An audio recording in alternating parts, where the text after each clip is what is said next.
Bom dia a todas e todos aqui presentes. Em nome da nossa equipe, eu agradeço ao tempo, ao interesse de cada um de vocês. Eu sou o Lucas Lins, eu sou pesquisador do mestrado na COP, no Programa de Engenharia de Produção. Apresento os nossos palestrantes de hoje, a pesquisadora Amanda Xavier e o professor Francisco Duarte. Hoje, convido a todos, convidamos a todos para refletir e conhecer um pouco sobre a economia da funcionalidade e da cooperação. Um tema bastante recente e que acreditamos ser muito pertinente, sobretudo nesse momento de crise, seja sanitária ou seja essa crise econômica que decorre dela e dos esgotamentos do modelo industrial que nós testemunhamos. Inicialmente, eu vou propor a vocês como será a nossa estrutura. Farei uma pequena explanação inicial, passarei a palavra para os nossos palestrantes e, posteriormente, vamos coletar as perguntas e, ao final da fala, vamos aqui interagir com vocês. Agradeço também ao Festival do Conhecimento da UFRJ por ter acatado a nossa proposta. Bom, como eu estava dizendo, a nossa conversa hoje, ela versa sobre a economia da funcionalidade e da cooperação.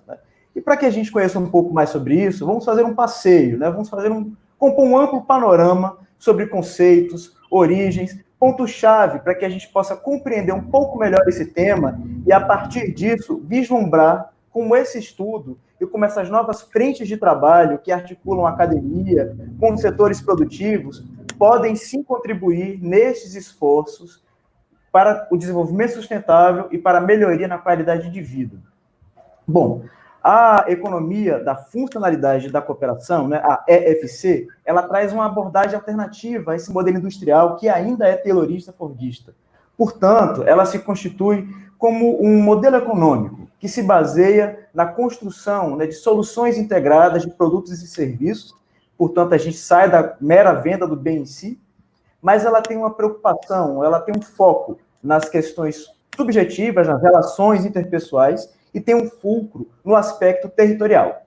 Bom, então, antes de passar a palavra, eu vou apresentar os nossos palestrantes, o professor Francisco Duarte é coordenador do Laboratório de Ergonomia e Projetos, o ErgoProj, da COP, Programa de Engenharia de Produção, também coordena o Laboratório de Pesquisa para o Desenvolvimento Gerencial e Tecnológico de Micro e Pequenas Empresas, e a Amanda é a nossa pesquisadora do Programa de Engenharia de Produção, faz pós-doutorado, coordena, junto com o professor Francisco, o Laboratório de Desenvolvimento Gerencial e Tecnológico das Micro, Pequenas e Médias Empresas e o nosso grupo de pesquisa em EFC. Bom, está com vocês a palavra. Para o nosso público, eu queria que vocês começasse falando um pouco o que é EFC, da onde vem, quais são as origens, quais as inquietações que motivam esse trabalho, o que é que vocês destacam. Obrigado. Obrigada, Lucas. É importante falar, que além desse trabalho que a gente tem super interessante lá na COP, a gente tem feito um trabalho muito bacana, um trabalho inclusive internacional, junto com o pessoal lá da Europa, no Clube EFC Rio, justamente para promover um debate aberto na temática da economia, da funcionalidade da cooperação, e também algumas frentes de trabalho aí junto com dirigentes e organizações intermediadoras e diferentes atores aí da nossa sociedade, para que a gente consiga uma transição de um modelo econômico em prol do desenvolvimento sustentável, como você disse. Bem, para falar um pouquinho da economia da funcionalidade da cooperação, da EFC, como a gente tem abreviado, o foco é exatamente, sempre a sustentabilidade. E através da funcionalidade de bens e serviços. Então, a gente busca a solução integrada de bens e serviços muito mais do que a venda de bens materiais. Então, quando a gente fala de funcionalidade, a gente está falando de valor de uso daquele bem. Ou seja, qual a real funcionalidade daquele bem. E um exemplo interessante que a gente sempre fala, né, porque é super simples de entender, é o caso do uso dos carros nas cidades grandes, né? Ou seja, a gente usa o carro geralmente 10% do nosso tempo. E ainda assim, esse uso gera engarrafamento, poluição, né, gases de efeito estufa, estresse na nossa vida, fora uma possibilidade aí de acidente, que a gente sabe que às vezes acontece. Então, os outros 90% do tempo, o carro está parado na garagem, né? E o que isso acontece, né? O que isso gera? Que a gente tem se afastado da real funcionalidade, que deveria ser o quê? A mobilidade urbana. Então, se a gente fala de carro, a gente quer a mobilidade urbana, a gente quer o deslocamento, né? Com conforto, praticidade. Então, a gente não está falando mais, dentro da perspectiva da economia, da funcionalidade da cooperação, de setores da economia. A gente está falando em funcionalidades, porque essas funcionalidades, de fato, se articulam. Ou seja, estamos falando de mobilidade, estamos falando de saúde, de bem-estar alimentar, bem viver alimentar, e etc. Bem, então, a abordagem da economia da funcionalidade da cooperação, ela é uma crítica a esse modelo de produção industrial tradicional, que é baseado na lógica de volume, né? Ou seja, como eu disse, né, do consumo desses bens materiais em massa. Então, isso tem gerado, esse consumo desenfreado aí, tem gerado a um esgotamento dos recursos naturais, ou seja, a uma enorme necessidade de sustentabilidade, da gente rever os nossos conceitos, rever esse modelo econômico, que é tão, inclusive, injusto aí na cadeia de produção para os produtores, etc. E isso tem levado também a diversas outras crises aí extremamente importantes, né, do mundo contemporâneo. Não à toa a gente vive um momento aí de pandemia por insustentabilidade, né, e que leva a diversas crises, como emprego, renda, sentido do trabalho. Então, esse modelo da economia da funcionalidade, a gente primeiro, da funcionalidade e da cooperação, a gente primeiro tem a questão da funcionalidade, para pregar exatamente a solução integrada de bem e serviço, não mais bens materiais, mas muito mais bens imateriais, através do serviço, e a questão da cooperação, porque de fato o que está em jogo é a cooperação, tá? E é por isso que você comentou bem, né, que o foco da FC é muito no território, ou seja, a gente precisa de uma noção de pertencimento muito forte, de localidade muito forte, porque a gente se sente pertencente no nosso local, é muito mais fácil a gente ter esses recursos imateriais, os recursos intangíveis no nosso território. Com quem que eu tenho mais relação de confiança? Com as pessoas que eu conheço melhor, que eu tenho mais contato do meu local, não necessariamente, né, o território, a gente está falando, é importante a gente conceituar território, porque a gente não está falando só de espaço físico, espaço geográfico, tá? E também não estamos falando também só de um espaço que é delimitado por uma autoridade ou uma jurisdição administrativa. A noção de território, ela se refere aqui a um espaço habitado que inclui diversas outras questões, como apropriação de tempo econômico, cultural, política desse espaço, ou seja, é um território onde é vivo e vivido por grupos humanos que tem seus construtos, suas subjetividades, suas particularidades, que tem uma série desses recursos imateriais que em outros territórios você não vai ter. É aquela máxima, né? Se você vai para fora do país, tá? É uma outra cultura, uma outra língua, é completamente diferente do que as trocas que a gente faz na nossa localidade. E aí, se você está fora do país, você está lá no sul do Brasil, e aí, por exemplo, eu falo muito de Itajubá, né? Eu fiz faculdade de Itajubá, morei em Itajubá quando era pequena, e sempre tem gente de Itajubá onde eu vou. E aí, às vezes, você está lá no sul, aconteceu isso comigo, chega lá no sul, você descobre que alguém é de Itajubá. Você fala assim, não é possível que seja de Itajubá. Você vai no Café do Vadinho, você vai no Bar da Maria. Então, você já tem ali diversos recursos imateriais trazidos pelo território, que é, de fato, esse sustentáculo de todo esse construto social e que deveria ser para a sustentabilidade. Então, o foco muito grande no território é para trazer essa noção do pertencimento, para trazer a cooperação, que é um recurso imaterial riquíssimo para a FC, e a gente consegue essa cooperação muito mais forte dentro do nosso território, né? E é dele que vão emergir as necessidades, as externalidades, né, que são os efeitos não intencionais de uma atividade econômica. Então, é dele que a gente verifica o que a sociedade precisa, porque uma atividade econômica, ela deveria, pelo menos, né, ter o intuito de quê? De servir a sociedade. Mas como a gente tem sido tão insustentável nesse modelo econômico de produção industrial atual, que a gente tem se desvinculado não só das grandes funcionalidades da vida, como de fato do nosso próprio território. Vou passar a palavra para o professor Francisco, eu tenho certeza que ele vai conseguir articular muito mais coisa. Bom dia a todos. Difícil, Amanda, você já contou quase tudo. Mas eu queria chamar a atenção de dois aspectos importantes que a Amanda já destacou. Mas, primeiro, na verdade, nós estamos falando de um modelo econômico. Esse modelo econômico, ele pretende considerar no negócio das organizações, das empresas, tanto os desafios ambientais quanto os desafios sociais que a gente passa, que a nossa sociedade passa. Então, o primeiro grande desafio social que ele está ligado está muito relacionado com a dimensão do trabalho. A gente vem passando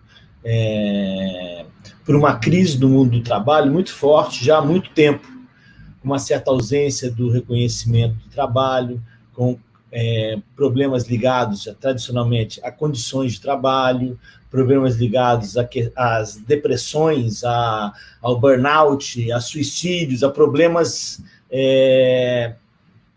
com o trabalho. É como se a gente tivesse cada vez mais, principalmente agora nessa crise, a gente viu com teletrabalhos, com uma série de coisas, o quanto que o trabalho é central na vida da gente e quanto que a gente precisa cuidar do trabalho, ou cuidar do trabalhar. Então, uma dimensão central nesse modelo é o seu olhar para o trabalho.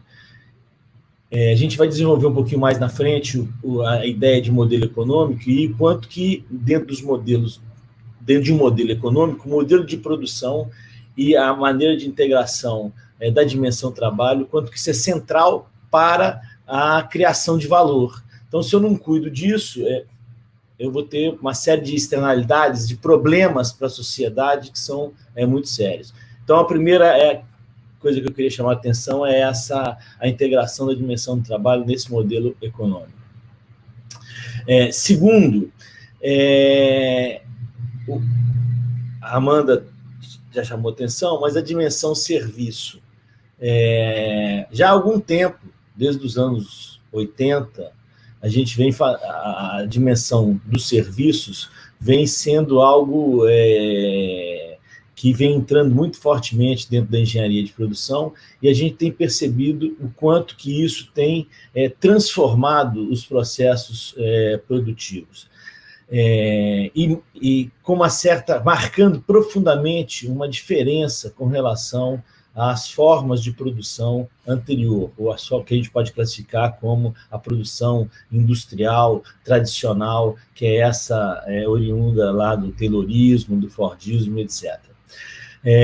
Uma coisa, uma diferença importante e que marca a economia da funcionalidade da cooperação, nessa noção de serviço, é que processo e resultado, processo e produto são algo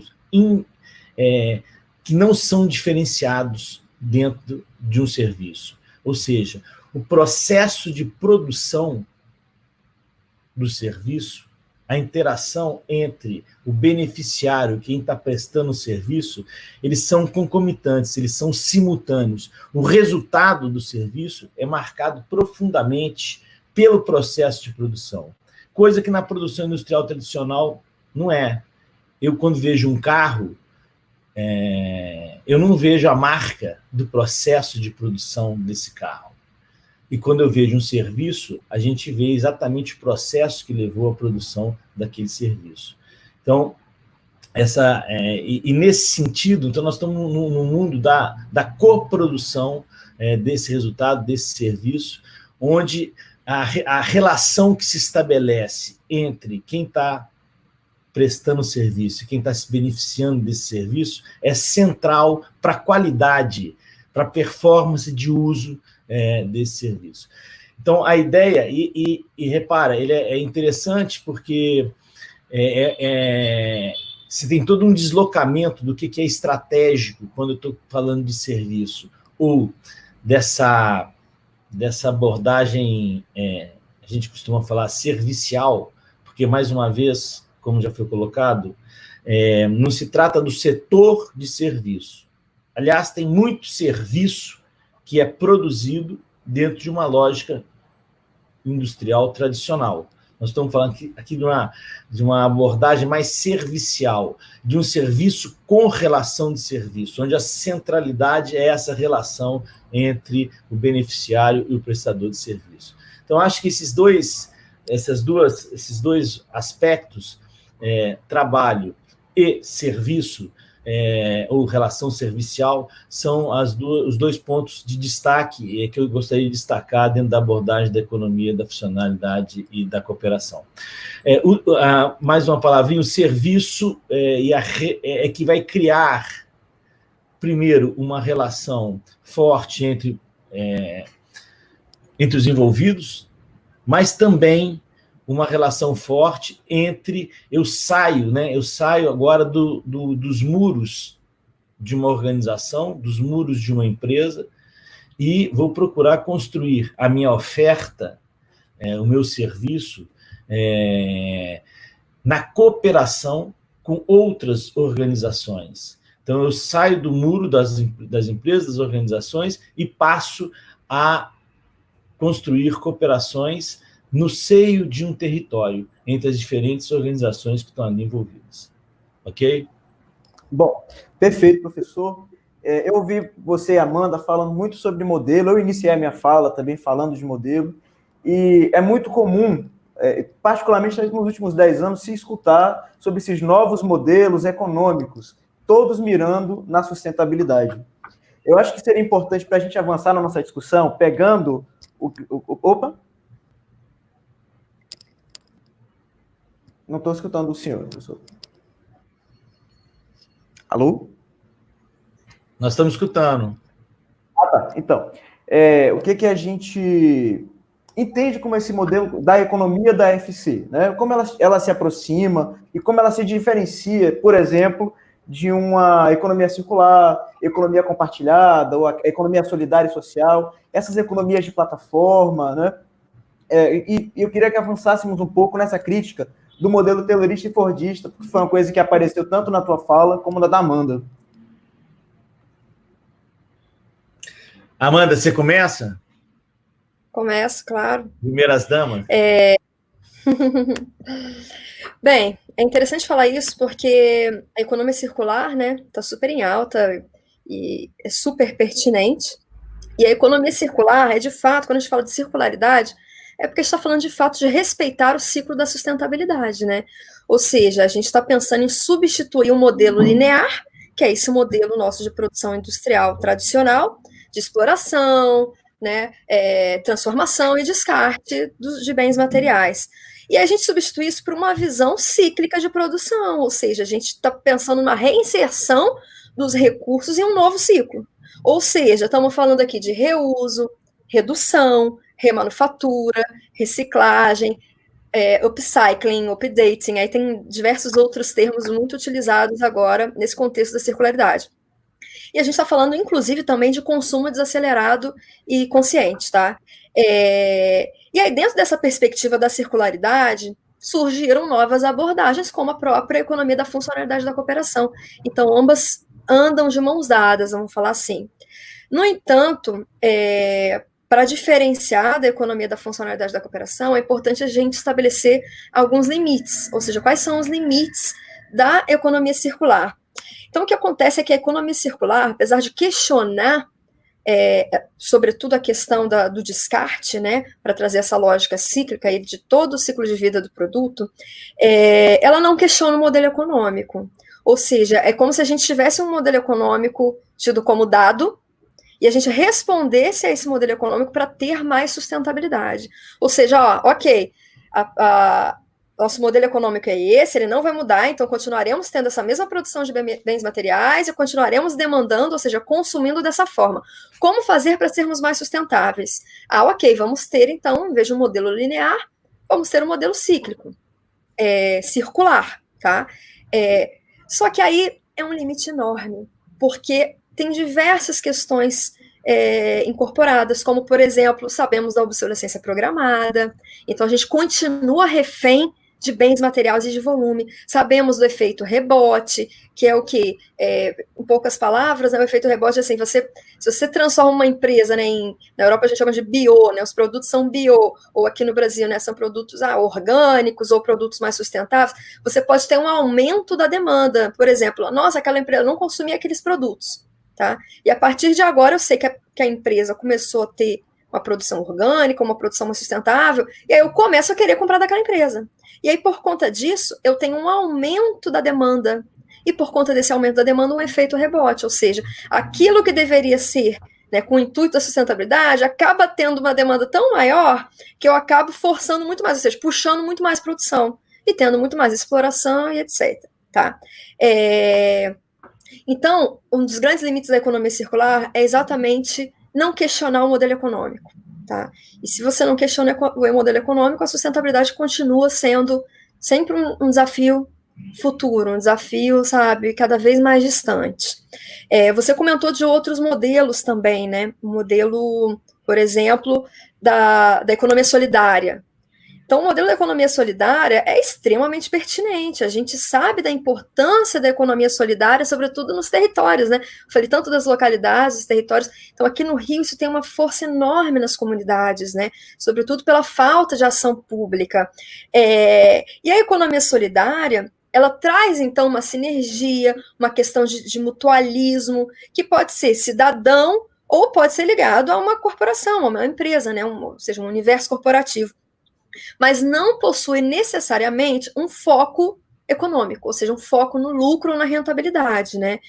Acaba sendo uma modalidade mais antiga, esse é um dos grandes limites, você acaba muito refém de um trabalho voluntário, você acaba refém de líderes que assumem aquela ação ali coletiva, ou aquela ação solidária, ou então você acaba muito refém de verba pública, sabe, de alguma política pública, e a gente sabe o que acontece, né? Sai um líder, sai um governante, acaba uma política pública, aquela ação que é extremamente pertinente, que tem diversos pontos positivos aí para o território, acaba se desfazendo. Então, a economia solidária, esse modelo, ele geralmente não é um modelo econômico, diferente da economia da funcionalidade da cooperação, que é um modelo econômico. Então, a gente está falando de uma economia monetária, uma economia real, que trata exatamente de uma proposta de valor, de segmentos de clientes, e de uma economia social. A gente está falando também de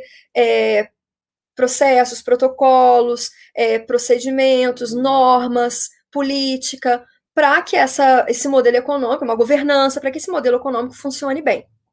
E você comentou também do modelo da economia compartilhada, né, ou economia colaborativa. Então, pode ser economia colaborativa ou economia compartilhada, que vem do inglês, né, o sharing economy, que são baseados em plataformas digitais. Então, também a gente pode chamar de economia de plataforma. Bem, então, para quem não sabe, né, a economia colaborativa, o sharing economy, é o Uber, é o Airbnb, né, que a gente já conhece super bem e super usa e aceita. Então, essas economias colaborativas, elas se pautam nessas plataformas digitais, né, sobretudo para o compartilhamento. Então, por exemplo, o Airbnb, você está compartilhando ali um local, uma localidade que até então que não tem nada a ver com hotel, né, que até então era só de uma pessoa, de moradia, uma casa de praia, casa de campo. O Uber, então a gente está falando de um carro, você utiliza um mesmo bem para diversas pessoas, para compartilhamento com diversas pessoas da sociedade, para melhorar a mobilidade urbana, responder melhor a esses desafios que a gente conhece muito bem, sobretudo aqui na cidade do Rio de Janeiro. E aí você, teoricamente, traz uma sustentabilidade, porque em vez de eu usar meu carro, ou várias pessoas usando um carro para uso próprio, individual, você usa um para um dia inteiro, para um monte de gente. Só que tem vários limites também, né? Um dos principais limites é o que o professor Francisco destacou, que é a questão do trabalho. Não à toa, hoje já tem um termo muito utilizado, que é a uberização, que a gente sabe como é que está a situação dos motoristas de Uber, né? Extremamente estafados e tal. Então é aquilo, quem ganha mais? O motorista de Uber ou o cara do Uber lá dos Estados Unidos? Tá? E aí, se a gente traz também para a questão do território, como eu destaquei, você tem uma desassociação fortíssima com a localidade, tá? Fortíssima. Então, assim, será que esses motoristas de Uber, eles estão sendo escutados? Ou agora está muito em alta também a coisa do rap, né? Será que a gente está... Sabe, eles têm uma questão extremamente forte de trabalho em que eles assumem todos os riscos, os custos, sabe? E a gente, e sobretudo o modelo econômico, né?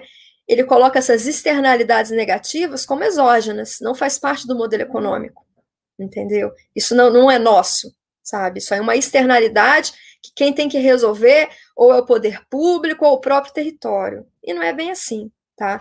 Então, por isso que é extremamente importante essa noção de trabalho, de você entender como é que essa cadeia, todas as pessoas, a questão da renda, se está justo, se não está, ainda entender a questão do território, de você se associar, sabe, e compreender o território onde existe essa atividade econômica, e a questão da cooperação, né, para que esses atores estejam engajados em prol da sociedade, em prol dos seus territórios, e sobretudo para o desenvolvimento sustentável, porque sustentabilidade a gente não está falando só do ambiental, não está falando só também do econômico, a gente está falando, sobretudo, do aspecto social.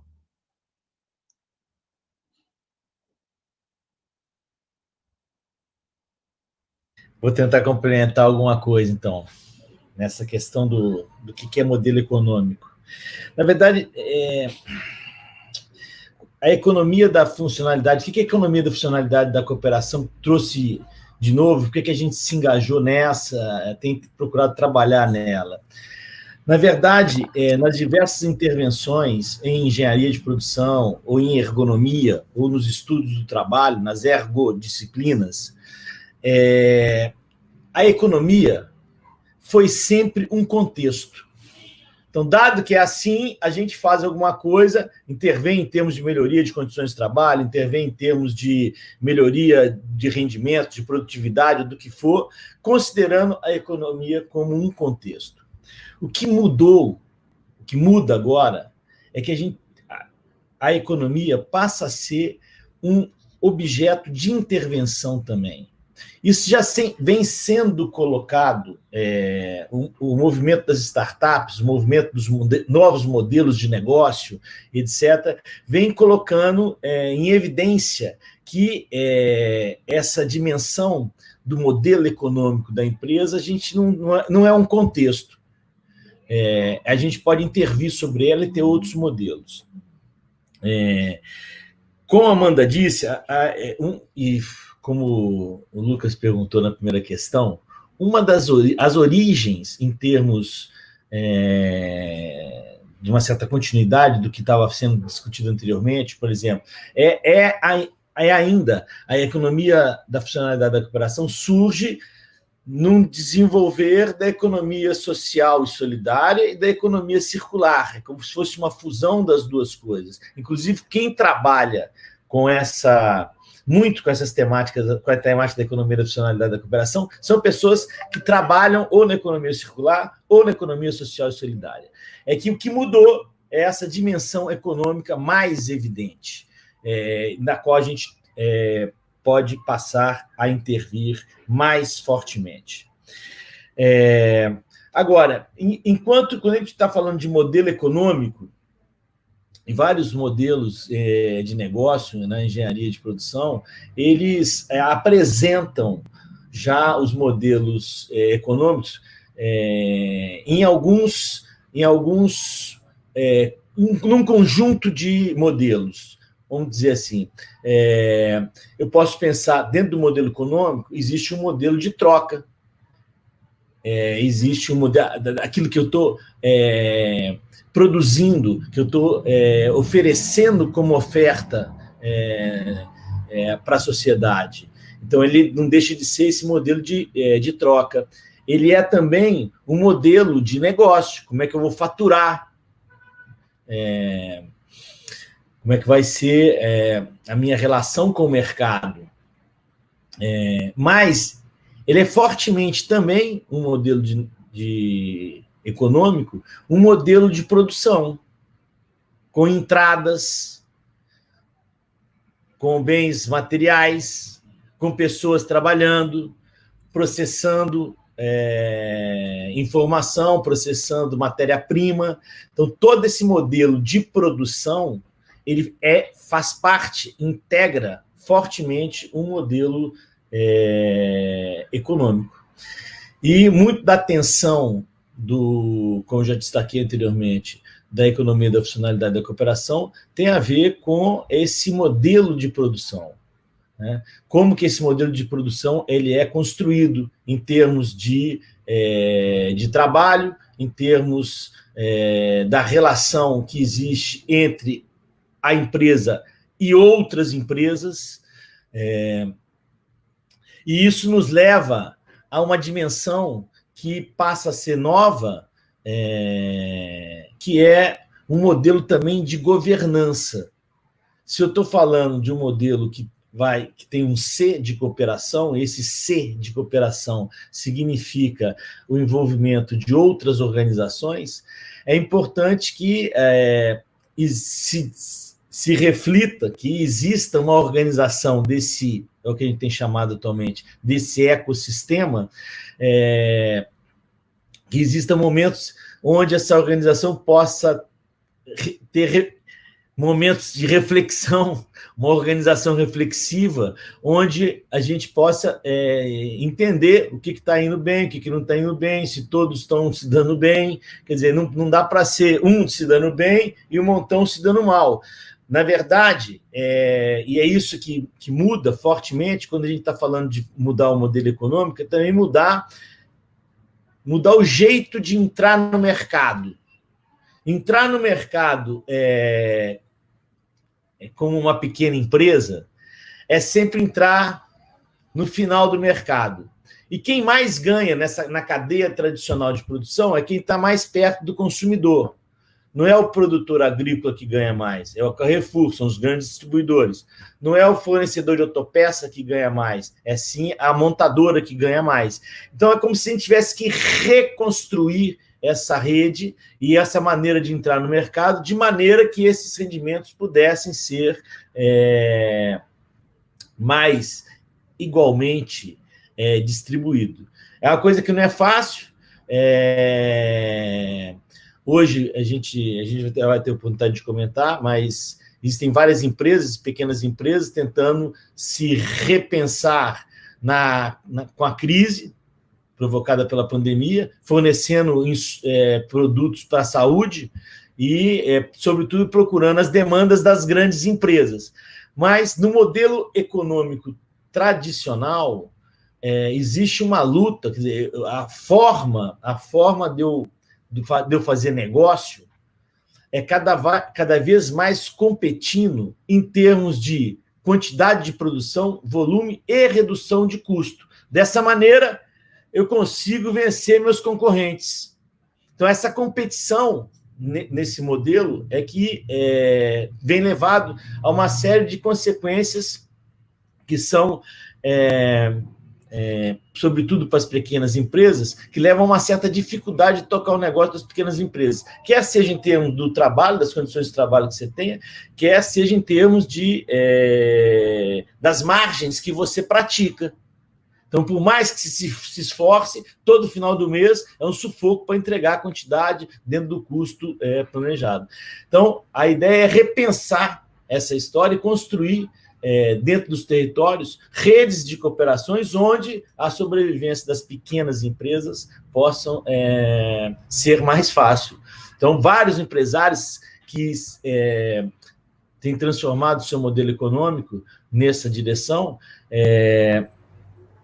têm procurado fazer frente a essas dificuldades que eles mesmos vêm enfrentando nos seus negócios. Inclusive, é um movimento muito forte em vários setores que a gente vai ter a oportunidade de comentar aqui na frente, sobretudo com alguns exemplos que vêm da França.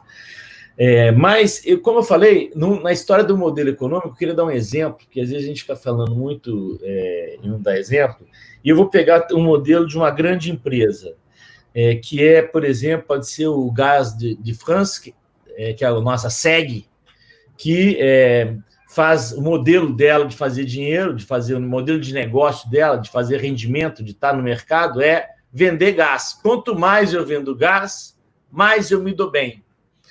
E o modelo da economia da funcionalidade da cooperação começou a ser desenhado numa intervenção feita no Gaz de France. A ideia era mudar a estratégia. Em vez de eu vender um bem, que é o gás, eu vou vender uma performance de uso. Eu vou vender um conforto térmico. O grande problema nos países europeus e tal é essa questão do frio, né? Então, no inverno, tem que estar a chofagem, o aquecimento tem que estar ligado. Então, alguns escritórios, alguns prédios de escritórios começaram essa experiência. O Gaz de France oferecia uma temperatura constante, uma temperatura de 21 graus, 22 graus, 23 graus, e o interesse do Gaz de France era fornecer essa temperatura durante todo o inverno com menos gás possível. Para isso, e aí que entra a dimensão servicial, ela tinha que conhecer muito bem as formas de uso que as empresas tinham dos seus prédios, o que acontecia em cada ambiente, como é que era a ventilação, como é que era... Enfim, ela teve que entender de como era o trabalho dos seus clientes para poder oferecer uma nova forma de aquecimento. Tá certo? Então, percebe que o modelo de negócio passou a ser outro. Não mais vender os bens, só o bem, mas associar o gás a um serviço, a um projeto de aquecimento. Então, isso deixa claro assim, uma outra forma de repensar o modelo, vamos dizer, simplificando, de negócio, de como eu vou fazer o rendimento da minha empresa. É isso. Bom, vamos em frente. Professor Chico, você falou um pouco conosco aqui sobre essas ergodisciplinas, como elas se relacionam, né, com a economia, nessa origem da economia, da funcionalidade e da cooperação. Eu acho que valeria a pena a gente aprofundar um pouco mais sobre isso, né, como esse caso da Gaz de France, ou algumas outras experiências que estão na fundação disso, para a gente ter uma noção também um pouco histórica do que a gente está falando aqui para o nosso público. O que você acha? Tá, efetivamente, os problemas da nossa sociedade, os problemas das empresas, os problemas reais, eles são problemas que não cabem numa única disciplina. Ou, como a gente costuma brincar, eles são problemas indisciplinados. E, efetivamente, toda a construção desse modelo que está ainda em construção, né, toda essa construção que vem sendo feita, ela nasce a partir de três movimentos principais, três disciplinas principais que eu vou listar aqui agora. Uma delas duas delas estão ligadas, que eu chamo de ergodisciplinas, ou disciplinas ligadas ao trabalho, às condições de trabalho, à crise do trabalho no mundo de hoje. Uma delas é o estudo da ergonomia, a ergonomia da atividade de trabalho, é uma ergonomia de origem francesa, cujo objeto de estudo é o trabalho. Então, não é à toa que na origem da economia da funcionalidade da cooperação, vários ergonomistas europeus e franceses, principalmente, tomaram parte dessa construção. Além disso, uma outra disciplina, que já foi a psicopatologia do trabalho, atualmente a psicodinâmica do trabalho, também faz parte dessa construção, em particular pela dimensão psíquica do trabalho que ela coloca em evidência. Então, quando a gente fala de cooperação na relação de serviço, quando a gente fala de cooperação entre as empresas, a gente está falando, sobretudo, de um engajamento entre pessoas. E esse engajamento requer a construção de relações de confiança, requer que a empresa, que a oferta que a empresa oferece tenha pertinência para a pessoa e para a sociedade. Então, ela requer uma série de dimensões que não são dimensões físicas, são dimensões que pertencem a uma outra dimensão do trabalho que é importante de ser... E aí, um dos modelos que mais trabalha com essa coisa é o modelo da disciplina da psicodinâmica do trabalho. Tem outros também, mas só para te falar em termos de origem, tá certo? Tem várias outras disciplinas na psicologia do trabalho que também abordam essa dimensão. Mas, e uma terceira, obviamente, que é a economia.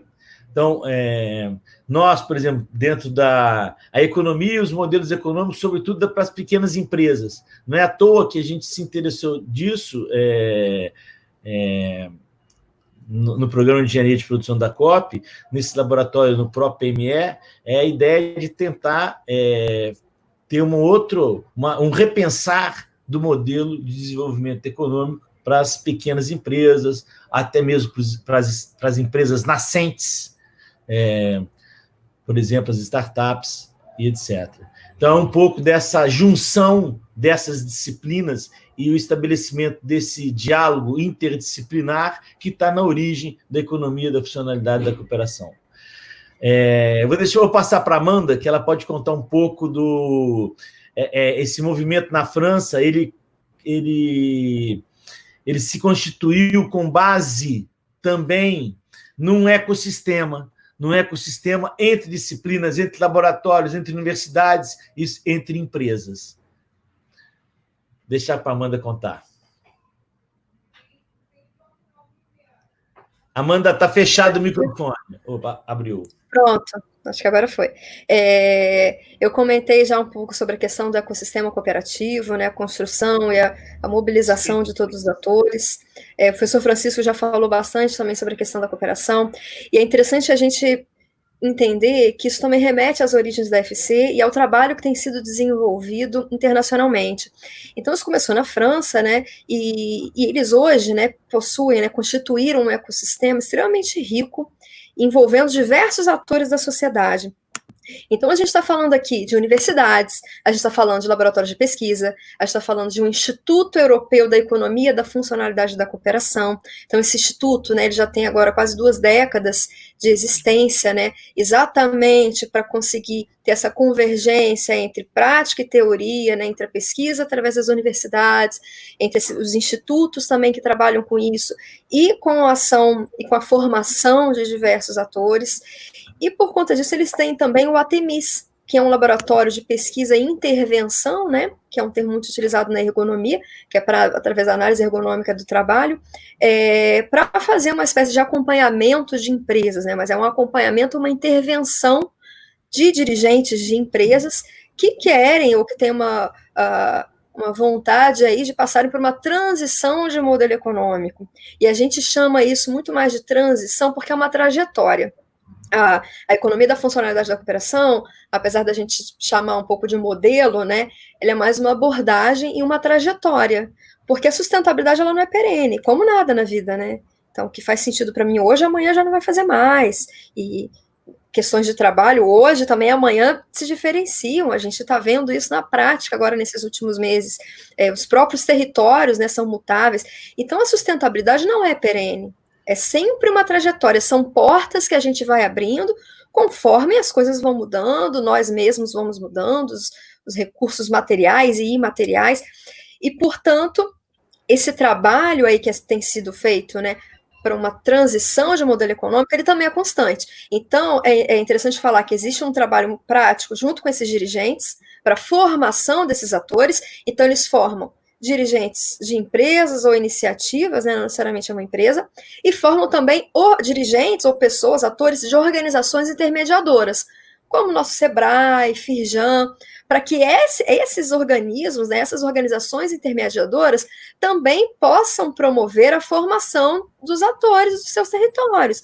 É como se o SEBRAE aqui no Rio, ou no Brasil, né, pudesse formar também, ou fazer grupo, como o SEBRAE tem uma ação extremamente interessante, né, com as pequenas e médias empresas, mas você imagina que eles pudessem, né, e essa é uma ambição nossa aqui, que eles consigam fazer um trabalho de formação e de transição de modelos econômicos com esses pequenos e médios empresários. O Chico comentou, né, que antes eles começaram muito focado, começaram com grandes empresas, como a Gaz e France, tem outros casos que depois a gente pode falar, mas percebeu-se em algum momento, a gente depois pode falar disso, que de fato quem sofre mais e quem de fato pode ter toda essa governança e esse ecossistema de mudança são as pequenas e médias empresas. E então lá eles têm esse movimento super forte através do Instituto Europeu da Economia e da Funcionalidade da Cooperação, do OTEMIS, que é esse laboratório de intervenção, que é uma espécie de consultoria, que faz a formação, o treinamento, esse acompanhamento de empresários, e eles têm os clubes. Então, eles começaram com os clubes já há alguns anos, é um pouco mais recente, que foi uma iniciativa que surgiu bem local. Então, você tem um Instituto Europeu, e esse instituto, né, ele tem uma espécie de gestão, que a gente chama de interclubes, de diversos clubes da Europa. Começou muito na França, então você tem o Clube de Paris, você tem o Clube de Toulouse, você tem o Clube Noé, que é lá do norte da França, e vários outros clubes. E tem esse interclubes, que faz uma espécie de gestão, mas muito mais de governança de estudo para as trocas. Então, você consegue trocar entre os clubes, mutualizar recursos de vídeos, de experiências, é extremamente rica essa troca.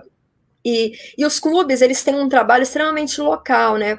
Porque a ideia, se a gente está falando de território, a ideia não é que um instituto detenha tudo e vá pulverizando. A ideia é que tenham clubes locais que tenham um acesso, uma cooperação extremamente forte com essas organizações intermediadoras que fazem exatamente esse trabalho junto com as comunidades, com os territórios, com as empresas, e para que todos, né, esses atores, ou seja, os cidadãos, as pessoas das organizações intermediadoras, os empresários, as iniciativas, diversas outras ações coletivas, e o pessoal dos clubes, né, que tem pesquisadores, professores, acadêmicos, possam trabalhar em conjunto em temas emergentes dessa localidade, das necessidades das próprias empresas, em prol da sustentabilidade do território, de uma emancipação, inclusive, do território, para a gente não ficar refém de segmentos, né? Porque a gente sabe o que acontece frente a algumas crises aí. E aí, então, a gente tem os clubes, né, os interclubes, e esse trabalho que está sendo feito, já foi feito, para vocês terem uma ideia, gente, esse trabalho de acompanhamento e intervenção de empresas, em mais de 400 empresas. Então, assim, não é um projeto, não é uma utopia, já é um trabalho real, de algum tempo sendo realizado, tá? E que 400 dirigentes, 400 empresas já passaram por essa formação e esse acompanhamento para a mudança de sua transição econômica, de sua trajetória econômica, sempre tentando chegar próximo aí da abordagem dos princípios da economia, da funcionalidade e da cooperação. Então, tem uma construção de rede extremamente pertinente, com encontros, inclusive, mensais, e aí cada encontro mensal a gente tem, geralmente, a apresentação de 2 casos aí de empresas que passaram por essa transformação, e temos agora também, então, o Instituto Europeu, ele está ficando cada vez mais internacional, já não é europeu, e temos agora também agora não, né, já tem quase 2 anos, o Clube FC Rio, que a gente pode comentar isso daqui a pouco. Bom, Amanda, aproveitando a sua fala e a fala do professor Francisco, eu queria fazer uma pergunta para vocês, uma provocação. São 2, na verdade, né? Primeiro, e o Brasil nisso, né? Vocês comentaram aí dessa internacionalização do Instituto, dessas atividades, ficou um pouco claro para nós que existe uma relação aí de cooperação entre a nossa universidade, por meio da COP, com esses grupos franceses eu acho que seria legal a gente falar para o nosso público. E no Brasil, o que a gente tem feito aqui nesse sentido de caminhar, de fazer um caminho rumo a esses princípios da EFC e de que forma a gente tem trabalhado? Com vocês aí a palavra. Amanda, eu começo, né? Porque, na verdade, assim, essa sua pergunta, cara, ela está embutida um pouco de história. E aí, quem tem cabelo branco está mais,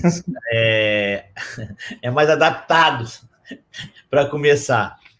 Não, e é uma história da qual eu me orgulho muito, que é um pouco da história do Programa de Engenharia de Produção da COP.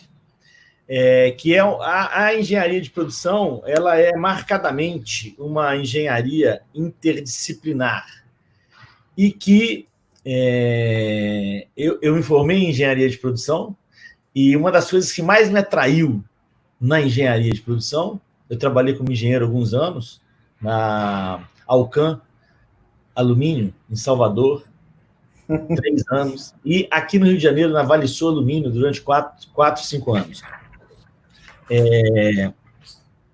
E o que me atraiu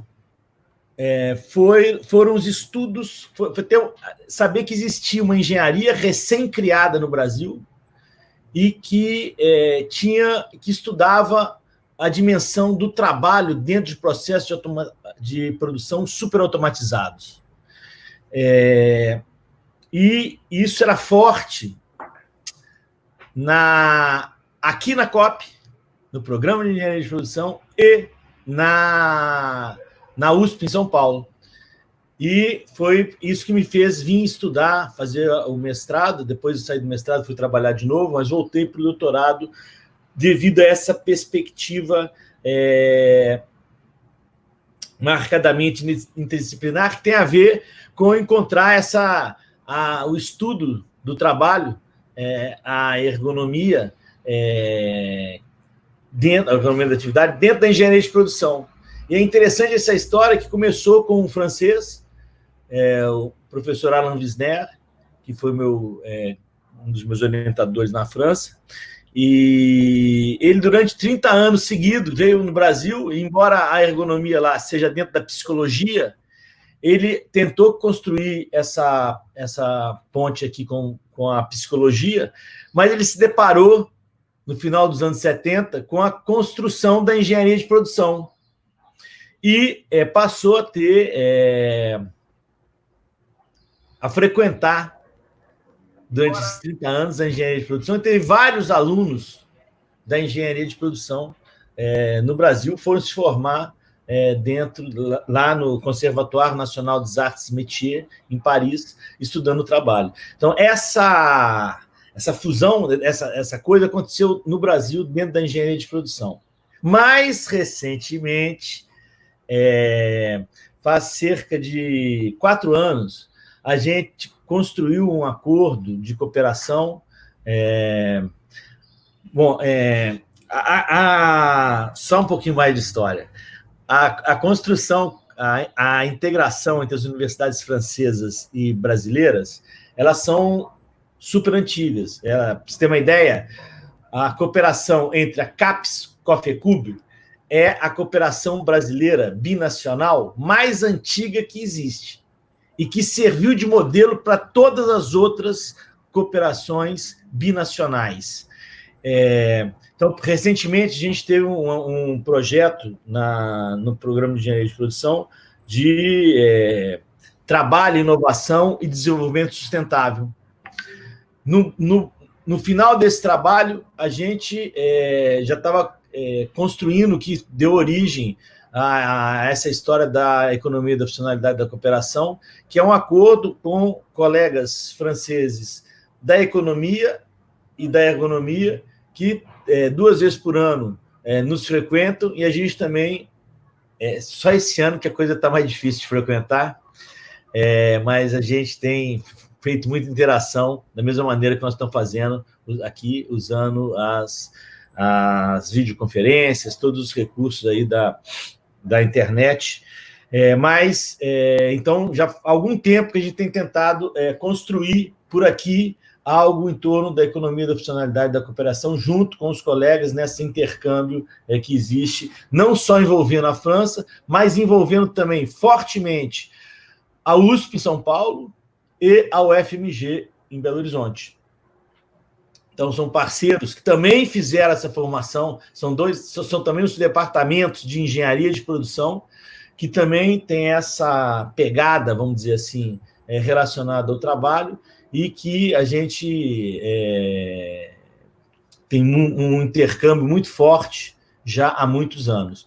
Então, no Brasil, um pouco a coisa aconteceu no bojo dessa integração com as universidades francesas e com as universidades aqui próximas, São Paulo, Minas e Rio de Janeiro. Amanda, complete. O microfone.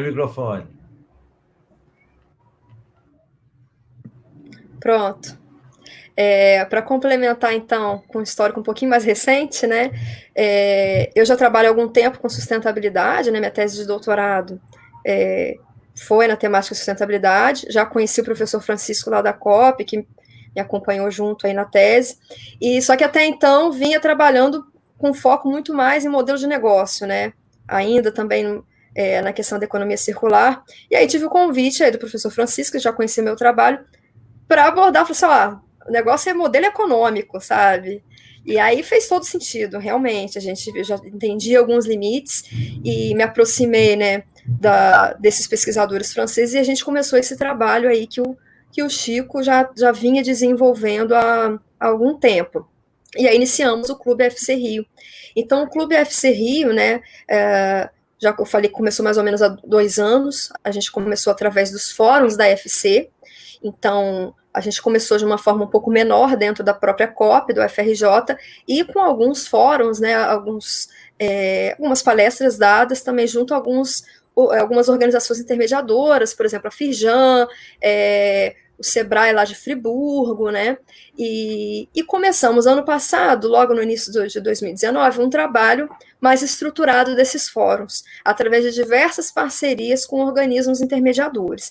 Então, a gente trabalha com diversos atores do Sebrae, por exemplo, a gente fez alguns fóruns no CRAB do Sebrae, com o pessoal do Oi Futuro, fizemos alguns fóruns com o pessoal do Oi Futuro, com o pessoal do consulado lá na Maison de France,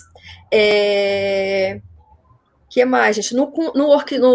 Na incubadora da própria COP, lá do FRJ, tivemos fóruns também, e na Casa Firjan, já participamos da Casa Firjan algumas vezes, né, através lá do aquário da Firjan, e foi muito interessante. E através desses fóruns, de toda essa cooperação que o professor Francisco comentou, com esses pesquisadores, esses professores lá da França que já trabalham com isso há algum tempo, a gente tem sempre a presença desse pessoal em alguns fóruns, né? Então estava sendo mais ou menos uma periodicidade de 2 em 2 meses, a gente recebia algum desses pesquisadores para participar dos nossos fóruns e dos nossos trabalhos também de formação do nosso clube aqui no Rio.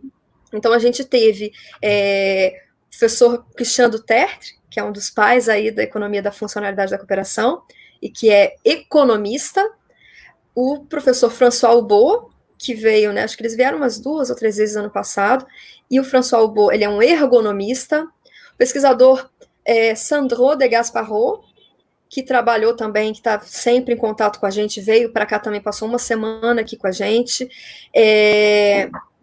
Ano passado foram esses que vieram, né? E aí esse ano a gente tinha aí um planejamento super interessante, inclusive a gente fez um edital para a FAPERJ de apoio, né, a eventos, mas por conta da pandemia as coisas, obviamente os eventos foram cancelados inicialmente, e agora a gente retomou eles de forma remota. Então, ano passado, né, é interessante a gente entender um pouco das ações do clube.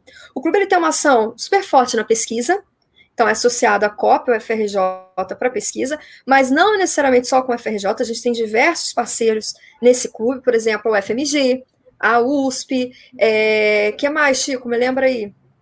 A UERJ, a Unirio, a gente tem diversos pesquisadores associados, inclusive pesquisadores que já são mestres, ou que querem se inserir no mestrado ou no doutorado, né, que trabalham com a gente como colaboradores, né, inclusive como pesquisadores ouvintes lá do nosso programa.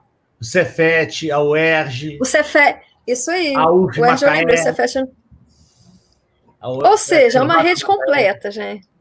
E aí que, por conta de toda essa parceria que a gente tem uma pesquisa bem coletiva e muitas trocas, né? Alguns grupos temáticos, como o grupo do Bem Viver Alimentar, que é composto por diversos professores e pesquisadores, acadêmicos de diversas universidades para discutir isso, junto com atores locais, e temos também outras frentes de trabalho. Então, uma é a pesquisa, outra frente de trabalho são os fóruns, como eu comentei com vocês, que é um espaço aberto para debate com diversos atores da sociedade. Então, a ideia, né, a gente sempre teve uma preocupação muito forte de sair da universidade, ou seja, de trazer esse debate para, de fato, né, organismos aí que fazem essa intermediação com os territórios. Então, a gente sempre tem atores, não só pesquisadores, como pessoas, inclusive, por exemplo, de secretarias municipais, secretarias de Estado, que mais? Lucas também ajuda a gente nos fóruns, né? De ONGs, de ações coletivas, muita gente que trabalha com modelos de economia solidária, de circularidade, diversos dirigentes de empresas, né? Então, a gente tem, de fato, uma pluralidade aí, uma heterogeneidade de atores nesses fóruns, e a ideia é essa, para que a gente discuta sempre, a gente sempre tem algum tema, tá? É um tema emergente, assim, que a gente possa discutir sempre os limites que a gente tem sofrido por conta desse modelo econômico tradicional, né, industrial, que tem um foco muito forte no volume e escala. Então, algumas temáticas, né, como eu falei já, o bem viver alimentar, trabalhamos ano passado, esse ano estamos trabalhando muito forte, o turismo e a cultura, trabalhamos com vestuário e moda sustentável, trabalhamos com a questão do urbanismo de Rio de Janeiro, a gente tem discutido, e várias outras temáticas. Bem, e esse ano a gente tinha todo esse planejamento, e aí o planejamento mudou um pouco, obviamente, e a gente retomou os fóruns de forma remota no início de junho. E a gente decidiu, como a gente já tinha um trabalho forte de grupo temático do bem viver alimentar, a gente resolveu que o ano de 2020 seria um ano para tratar dessa temática de diversos atores, diversas iniciativas que têm trabalhado em conjunto com a gente. Então, em junho a gente teve junho e na primeira semana de julho também, a gente teve 4 fóruns dentro dessa temática do bem viver alimentar. Então, a gente teve a apresentação, por exemplo, do pessoal da junta local, tivemos, que vocês devem conhecer, né, que é uma iniciativa muito bacana aqui do Rio de Janeiro. Então, essas iniciativas, esses casos que apresentam, não são casos ainda que passaram por essa transição econômica, ou seja, que tiveram suas origens ou que passaram por alguma transformação baseado na economia da funcionalidade da cooperação, mas são casos que têm muitas potencialidades, que se aproximam de diversas formas dessa abordagem da FC, e, portanto, estão em conjunto com a gente, ou trabalhando, ou apresentando nos fóruns, que é o caso da junta local. Tivemos o pessoal do Mercado à Colheita, então, Mercado à Colheita lá em Botafogo, que tem uma aproximação muito forte com os produtores locais, sem nenhum atravessador, eles pregam pela comida justa e local, né, muito bacana esse trabalho deles. E aí esse ano a gente está com uma parceria com o pessoal da UFMG e do Atemis Belo Horizonte. Então, lembra que eu comentei do Atemis, lá da Europa, da França, que é um laboratório de pesquisa e intervenção? A gente tem o Atemis em Belo Horizonte, que trabalha já há alguns anos com diversas ações solidárias, e ações, por exemplo, com os catadores lá de Belo Horizonte, com essa temática também do bem-estar, do bem viver alimentar, já uma experiência muito bacana, de fortalecimento de territórios através de feiras, de produção agroecológica, de CSAs. Então, eles estão junto com a gente nesses fóruns, e a gente teve também a apresentação de 3 casos lá de Belo Horizonte, que foi um caso de uma CSA, né, que tem a venda das cestas agroecológicas, que é o Nossa Horta. Teve um outro caso, esse é o Ora Pronobis. Tivemos o caso do Nossa Horta, do pessoal que trabalha lá no território de no bairro de Santa Teresa, em Belo Horizonte, que tem feiras e produção agroecológica no território de Santa Teresa, uma ação com os catadores muito interessante. E tivemos o caso também lá em Belo Horizonte, que foi junto com esse da horta, mas é o caso do Marcelo, né? Que é o caso do projeto Lixo Zero, que eles trabalham já há alguns anos com os catadores, e aí o resíduo, eles trabalham com hortas, para através desses resíduos gerarem alimentos e etc., adubos, etc. Muito interessante os casos, então quem ainda não conhece os nossos fóruns, a gente até deixa o convite aqui para participar, e teremos fóruns agora nos próximos meses, né, um fórum por mês, ainda nessa temática. O nosso próximo fórum vai ser no dia 6 de agosto, com a apresentação de uma iniciativa muito bacana do Sul Fluminense, de Volta Redonda, que é o Doutor Catador, que trabalha com compostagem de resíduos domésticos e resíduos empresariais. Então ele coleta nas casas, né, as pessoas, elas têm os seus coletores, os seus sacos, então ele faz e as empresas também, ele faz essa coleta. Obviamente que a empresa tem são alguns quilos a mais aí de resíduos dos restaurantes dessas empresas, então eles já buscam, né, não é o saquinho que eles buscam, já buscam nas caçambas, e aí eles trabalham com a compostagem, e aí além dessa compostagem, né, eles trabalham com biodigestor para geração de biogás, eles trabalham muito forte, eles têm uma horta muito interessante, uma horta comunitária, então você é um cliente que trabalha como, inclusive, um coprodutor, você pode ir na horta, você ajuda a plantar, você leva seus filhos, e eles têm uma ação muito bacana no território lá do Sul Fluminense, né, sobretudo Volta Redonda, de educação ambiental. E é um trabalho gratuito. Então, quando você vira um cliente, um usuário, você vira também um patrocinador do Doutor Catador, sabe? É bem interessante, porque isso patrocina exatamente essa educação ambiental. Então, eles têm diversas escolas públicas e privadas lá de Volta Redonda que estão sempre levando turmas e alunos e de disciplinas diferentes, tá? Para ter um espaço de educação e de vivência ambiental. Então, você chega lá, você entende, você pega um lixo, você joga o lixo lá na composteira, esse lixo você vê que ele vai para um biodigestor, aí do biodigestor você liga um fogareirozinho que tem o biogás e toma um chazinho de erva cidreira que é coletado da horta, sabe? E aí aquela grande pergunta, e aí, para os alunos, para as crianças, isso é lixo? Não, isso não é lixo, sabe? Então é muito interessante, um espaço de vivência, com diversos atores, então, por exemplo, aos sábados, né, agora não está tendo, obviamente, mas aos sábados é um momento de vivência com o território, isso é feito num clube super tradicional de Volta Redonda, então ele tem uma cooperação, uma parceria muito forte com esse clube, que cedeu esse espaço, e uma vez por semana cede dois funcionários do clube para trabalharem com ele.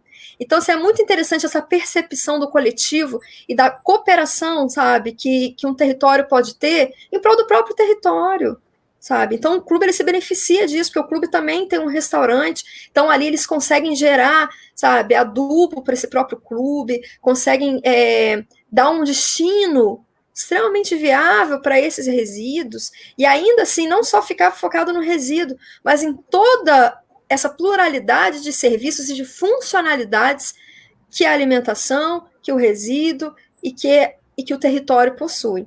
Então, a gente está num trabalho agora de acompanhamento, inclusive, com o pessoal lá o Roberto Guião, que é do Doutor Catador, e ele vai fazer essa apresentação, quem se interessar, aí no dia 6 de agosto, às 17 horas, é o nosso fórum remoto. A gente vai estar divulgando nas nossas mídias, no nosso site, que é o clubefcrio.com, então é isso, assim, são esses fóruns que a gente vai ter todos os meses, geralmente a primeira semana de todos os meses, vai ter agosto, setembro, outubro, novembro e dezembro, então teremos ainda 5 fóruns em 2020, e além disso, a terceira frente de trabalho, para terminar minha fala enorme, gigantesca, é essa frente de acompanhamento e intervenção de empresas, tá? Mas aí eu deixo para falar depois, porque senão ninguém aguenta. Bom, então, só para a gente avançar na nossa entrevista, na nossa palestra, eu acho que pelo que eu tenho visto aqui das perguntas, existe uma curiosidade por parte do nosso público, que é entender se esse modelo se aplica, esse modelo consegue ser adaptado ao nosso contexto brasileiro, e eu acho que para ilustrar isso, seria legal a gente trazer alguns casos inspiradores da França e potenciais casos aqui do Brasil, ou casos que nós estamos acompanhando no nosso grupo de pesquisa, no nosso laboratório, e como a gente está se posicionando com relação a eles.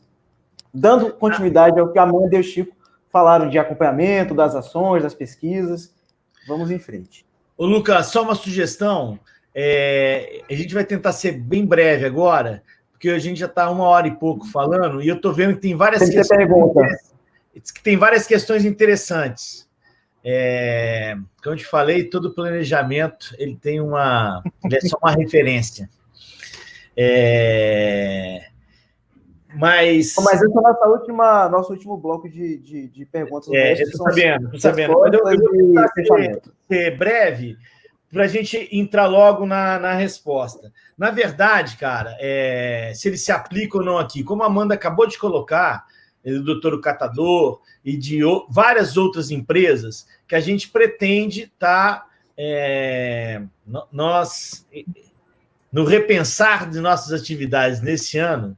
Uma das coisas que a gente fez vai ser começar, nessa próxima semana, um espaço de formação e um trabalho de reflexão sobre o modelo econômico de 10 empresas. O Doutor Catador é uma delas, mas tem várias outras. Porque a gente acha que existem várias iniciativas no nosso país, os empresários, as organizações sociais, vários movimentos comunitários estão em pleno movimento, em plena ação, e a gente acredita que o modelo da economia da funcionalidade da cooperação pode ser um referencial interessante para as empresas transformarem seus modelos econômicos. Não só empresas, mas todas as organizações. Porque, na verdade, o que se busca com essa história é uma resposta econômica que torne compatível, que torne possível enfrentar os desafios ligados ao ambiente, à sustentabilidade ambiental e aos desafios sociais pelos quais a nossa sociedade vem passando. Então, como fazer isso e isso ser gerador de renda para as pessoas que estão envolvidas? Esse é o grande desafio. Então, a gente acha que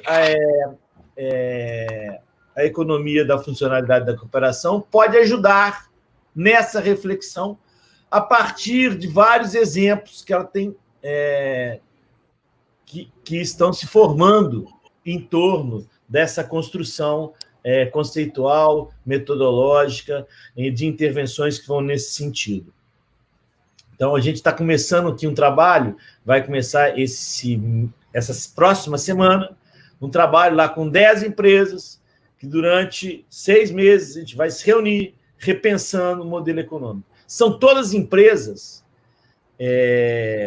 que conheceram a abordagem, que têm proximidades de atuação e que talvez essa referência e essa troca entre eles possa ajudar a construir a se posicionar economicamente de uma outra forma. Então, a gente vai estar começando esse trabalho aqui. Esse trabalho ele é inspirado também em trabalhos que aconteceram fora do Brasil, na França, na Bélgica, em Portugal, em outros países. E é interessante que hoje tem mais de 400 empresas que repensaram o seu modelo e que estão conseguindo ter ofertas de produtos bastante diferenciados e tem procurado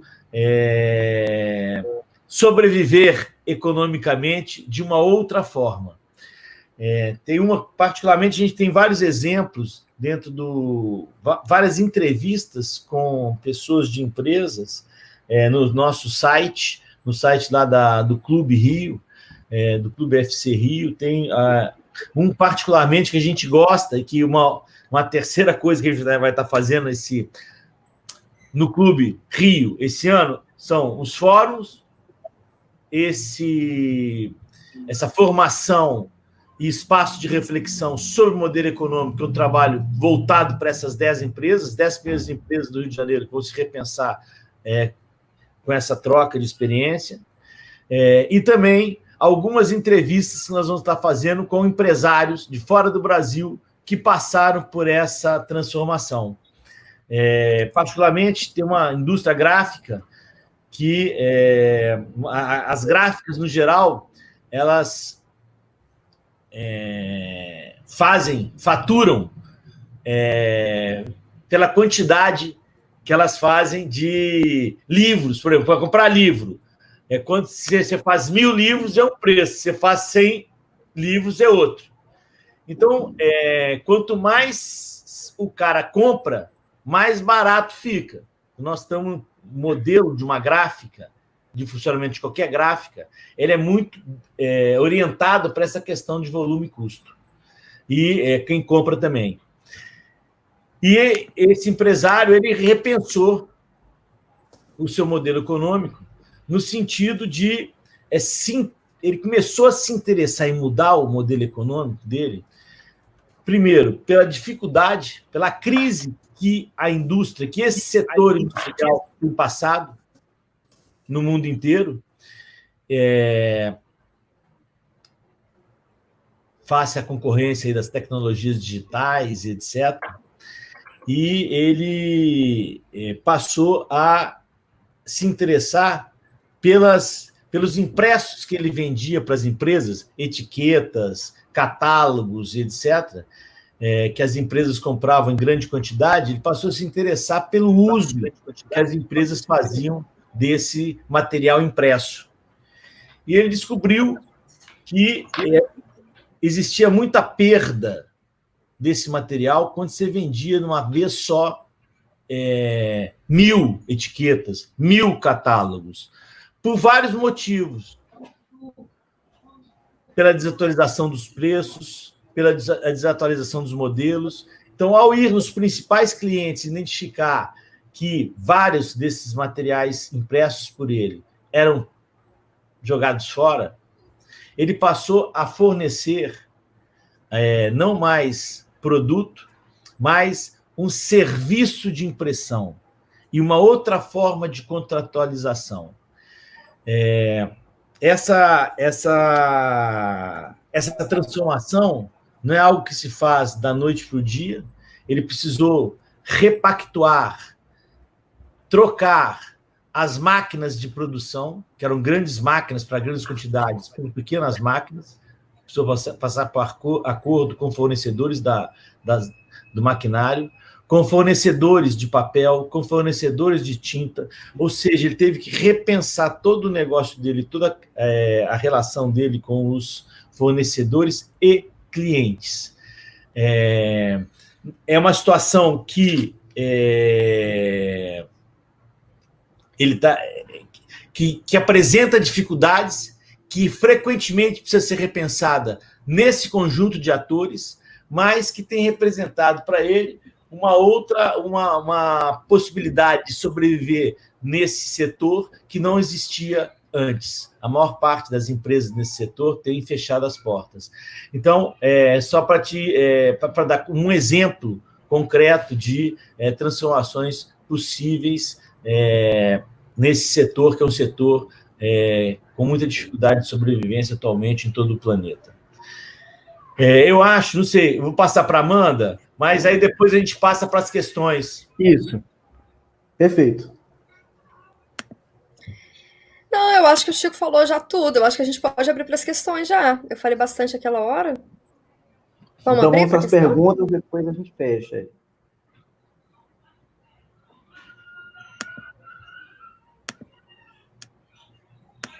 Bom. Tem várias perguntas interessantes. Isso, tem várias. Eu escolho ou vocês escolhem? Não, pode escolher, porque eu não consigo, acho que, ver todas do começo mais. Não, consigo. Vai pegando. Ixi. Vai pegando, Lucas. Então vamos aqui, começar pela pergunta do Rafael Ferreira Soares. Primeiro, muito obrigado pela presença.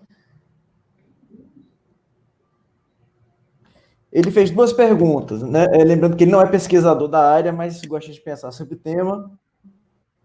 Como novos modelos econômicos podem ajudar as pessoas que são consideradas excedente populacional e relativamente inúteis para a produção industrial devido à sua extrema falta de qualificação. Qual a segunda pergunta ou a gente responde essa primeiro? Não, vamos fazer mais de uma. A gente certo, tenta... então vamos... Aqui, a mesma pergunta, na verdade. Devido à sua extrema falta de qualificação proveniente de um ciclo de pobreza extremo, já que para o sistema capitalista, essas pessoas são consideradas um prejuízo. Pergunta 2. Os modelos econômicos propostos aqui visam a possibilidade de uma migração do sistema econômico capitalista para algum outro sistema? Já que a pandemia revelou como a desigualdade social fragiliza em muito o capitalismo, pois o trabalho... pois trabalhando, o produtor morre literalmente, além de outros fatores.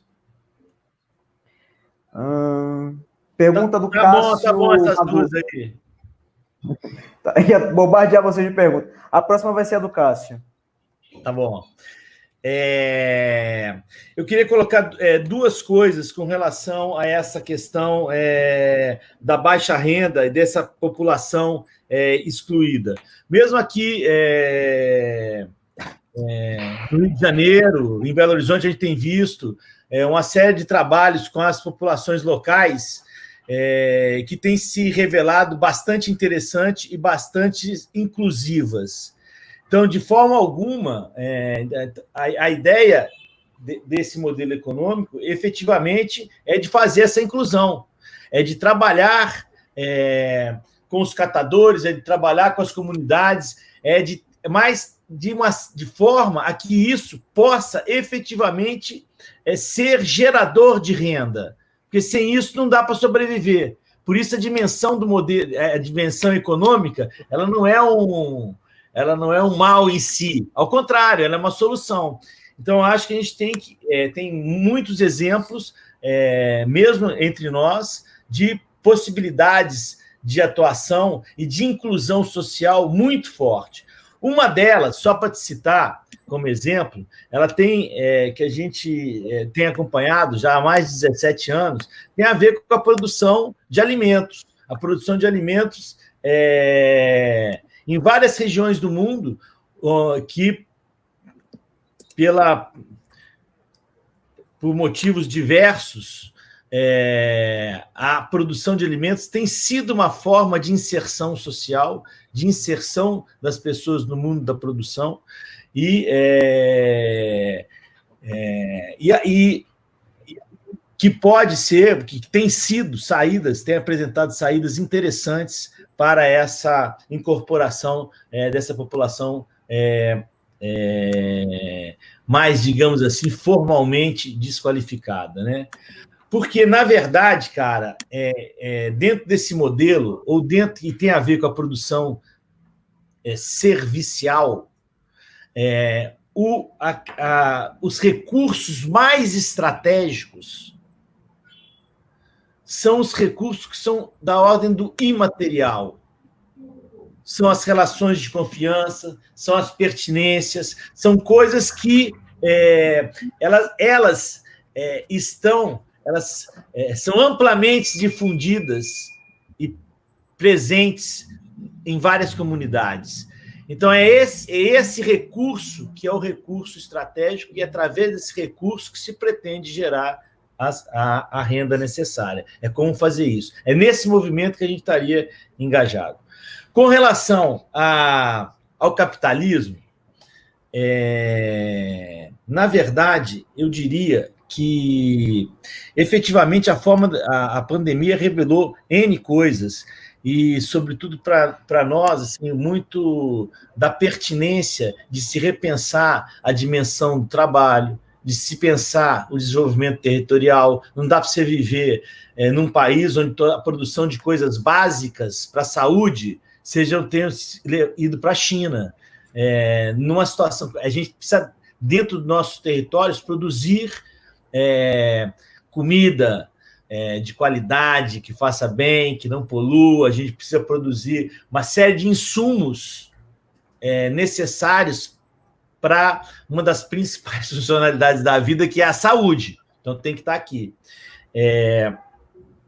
Então, nesse sentido, efetivamente, a gente precisa repensar, talvez, o desenvolvimento do nosso país, o nosso desenvolvimento industrial, mas eu acho que o que está mais em jogo não é essa questão de ser ou não capitalismo. Acho que a geração de renda, a gente sabe que ela é importante. Eu acho que está mais em jogo, talvez, o repensar a nossa, principalmente no nosso país, repensar a nossa democracia representativa. Talvez a gente possa repensar numa democracia mais societal, onde os valores, onde o que a gente precisa em termos de sociedade sejam mais evidenciados do que propriamente outros valores. Então, acho que a gente precisa repensar, sim, mas repensar a nossa democracia. Amanda? Só para complementar, sim, mas na realidade pouca coisa, assim, só para retomar a questão de território, né? Então, o Chico falou muito bem sobre isso, mas a gente, voltando um pouquinho daquele conceito de território, como eu destaquei bem, né? E eu comentei, até usei uma expressão assim, do território como um sustentáculo. Eu acho que esses atores, né, quando o Rafael Ferreira pergunta desses atores que são excluídos da nossa sociedade, né, que vivem aí à margem mesmo, quando a gente fala de uma cooperação e de um território que vai ser um sustentáculo dessa cooperação, a gente está falando de fato de inclusão de todos os atores desse território, tá? Então vamos lembrar desse território não só como com um limite aí de jurisdição, um limite aí de poder público. A gente está falando de um território que às vezes ele é até mais amplo, onde tem os construtos sociais, uma relação cultural, uma relação humana, onde tem toda essa construção desses recursos imateriais, que o professor Francisco comentou. Ou seja, a gente está falando aqui por um conjunto de atores que tem múltiplas relações e que são organizados, né, então por isso a importância da governança, né, em torno desse integrador que é o território. E aí esse integrador ele vai servir como esse sustentáculo da cooperação, porque a gente vai ter esses recursos imateriais fortes exatamente nessa localidade aí composta pelo imaterial. Então, né, finalmente, eu acredito que tratar do território e da inclusão desses atores, né, é assumir um desafio, como o professor Francisco comentou aí, de repensar a nossa democracia representativa, né, sem exatamente, né, que a gente pode questionar, mas assim, sem exatamente esperar que o nosso sistema, que o nosso modelo mude de capitalismo para qualquer outra coisa, mas muito mais focado não do que a gente chama de top-down, mas também não só um bottom-up, mas num meso ali, sabe, onde você tem ações territoriais, onde você tem essa construção de um coletivo, ou seja, de um conjunto de atores com suas relações, dentro de uma escala extremamente territorial, para pensar em soluções pertinentes para esse território, porque as necessidades, elas emergem do território, elas emergem da gente, de nós, como cidadão, como sociedade, tá? E é exatamente isso, esse foco nessas necessidades do território, na construção desse coletivo, dessa governança que inclui todos os atores de um território, é que a gente vai conseguir aí, talvez, né, com o objetivo aí de assegurar uma perenidade de todos os atores envolvidos, bem como da sua cooperação. Vamos seguir. Próxima pergunta. Acho que a pergunta do Fernando Leopoldino foi respondida pela sua fala e pela fala do professor Francisco. Então, a gente pode ir para uma outra pergunta, porque ele complementava a do Rafael Ferreira, mas eu acho que a resposta dele foi... Se ele não sentir respondida, por favor, pontue aqui. Tem uma pergunta da Bianca Santos, eu acho que seria interessante a gente chegar nela, porque ela fala aqui dessa questão da realização pessoal e da satisfação do trabalho, sendo que um dos pilares da FC são as ergodisciplinas. é importante a gente falar um pouco sobre esse sentido do trabalho dentro desse quadro conceitual e teórico que a FC possui. E depois eu queria só apontar uma coisa sobre território que eu acho importante, que a gente acabou não falando, mas só no final. Tá, a Bianca perguntou, né, se o trabalho se tornou uma forma de ganhar dinheiro e perdeu o significado de relação pessoal, de realização, de satisfação, etc. Efetivamente,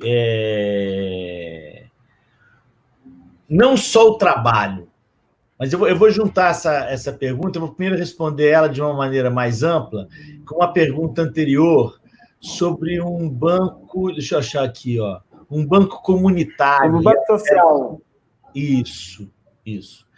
É porque a gente está vivendo... Adriana, pergunta da Adriana. Aqui, um trabalho muito eficaz da economia solidária é o banco comunitário e a moeda social. Como é que a FC se relaciona com isso? Tem tudo a ver com a nossa... A gente fez muita crítica aqui ao modelo de produção industrial, taylorista, volume, etc. Mas, na verdade, a gente tem uma outra crise, né, assim, que é a questão da própria financeirização do planeta. É melhor deixar o dinheiro rendendo do que para ele produzir alguma coisa, tá certo? Então, a gente vive uma lógica, uma dupla lógica. Essa de vender cada vez mais volume de coisa, custo mais baixo, e outra, uma primazia da finança sobre outros registros de performance. Então, o barato é quanto quem mais rende. Isso, por exemplo, quando você passa uma crise, como a gente está passando, quem tem mais ajuda? A grande empresa ou a pequena empresa? A gente pode ver o que está acontecendo, o quanto que foi repassado até para bancos, e o quanto que é repassado para pequena empresa.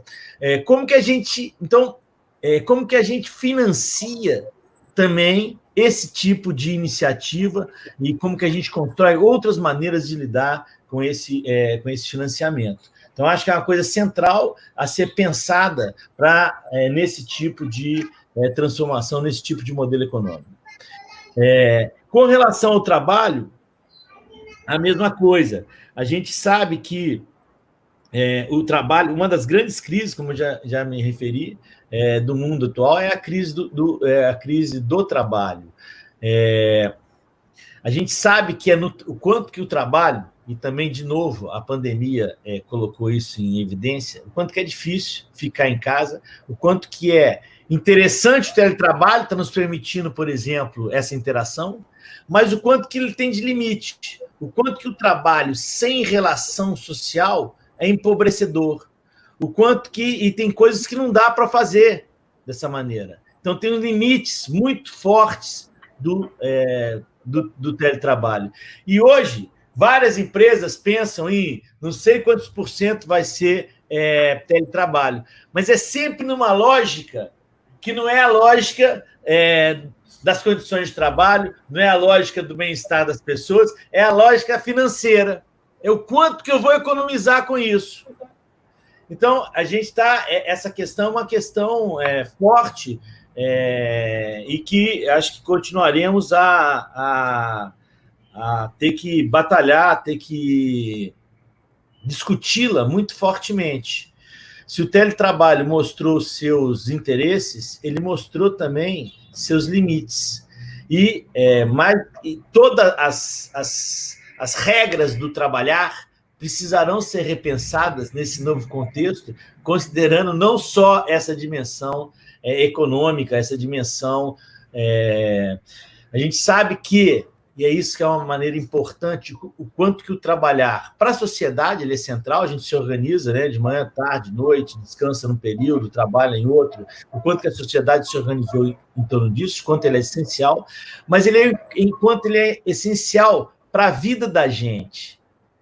É no trabalho que a gente se constrói enquanto pessoa, no trabalho, no que eu faço, eu deixo as minhas marcas pessoais. Então, é muito central, e eu acho que recuperar isso é algo fundamental para qualquer modelo que se pense sustentável, para qualquer modelo que se pense como uma reconstrução e para enfrentar problemas sociais. Sem um trabalho bacana, é muito difícil a gente poder viver e poder ajudar a transformar as coisas. Bom, mais alguma consideração, Amanda?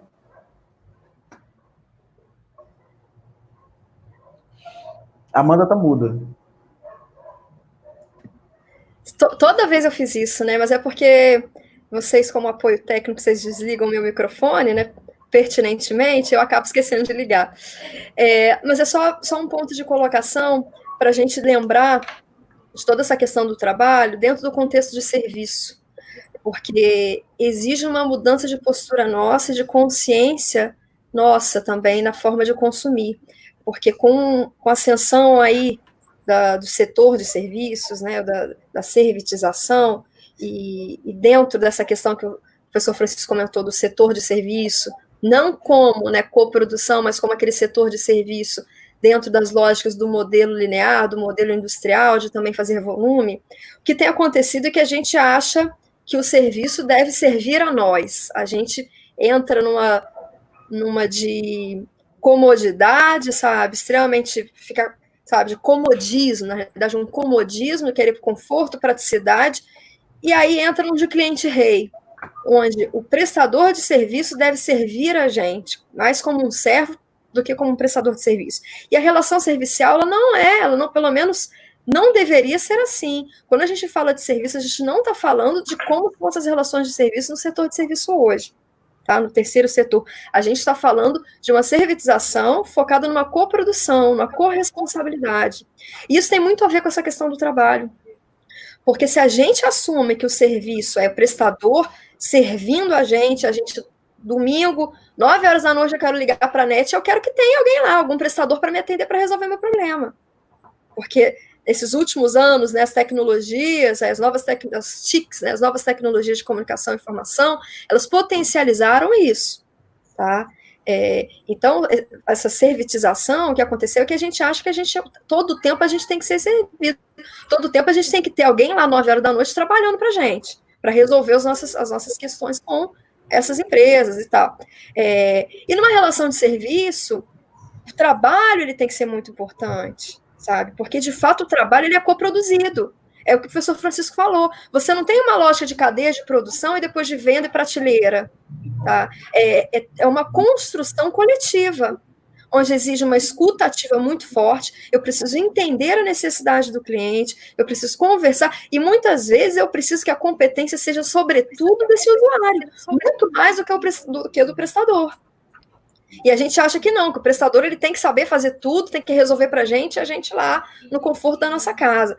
Não, na realidade, um serviço ele é coproduzido. Então, quando a gente fala de serviço dentro da lógica, dentro da abordagem da economia, da funcionalidade da cooperação, a gente está falando dessa coprodução, dessa cooperação entre diversos atores, tá? Ou seja, uma cooperação transversal entre prestador, usuário, entre território, etc. Aí tem diversos tipos de cooperação aí dentro de uma empresa.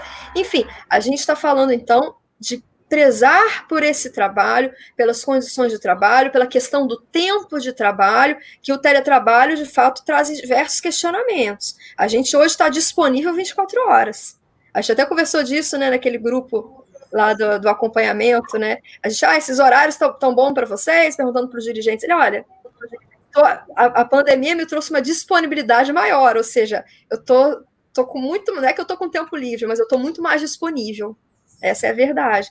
Então, a gente faz reunião 10 horas da noite, tá achando que tá tudo bem, entendeu? Porque o teletrabalho permite isso. Mas quais são as condições disso? Né? Quais são os limites disso? Então, eu acho importante a gente pensar no trabalho e como que o serviço dentro da FC é visto. Ele é visto de uma forma diferenciada do que a gente tem assumido aí como verdade, tá? Nós temos uma pergunta aqui, 2 perguntas que eu vou juntar, são uma sobre como é o financiamento dos clubes na França, como é que ele ocorre, e uma outra da Miliana, que é a nossa colega lá no PEP, que versa sobre como é possível aplicar essa lógica da FC para organizações que não são com finalidade pecuniária, para organizações sociais, instituições públicas, mas que podem e devem se inserir nesse contexto, nesse caminho, nessa trajetória que a FC propõe.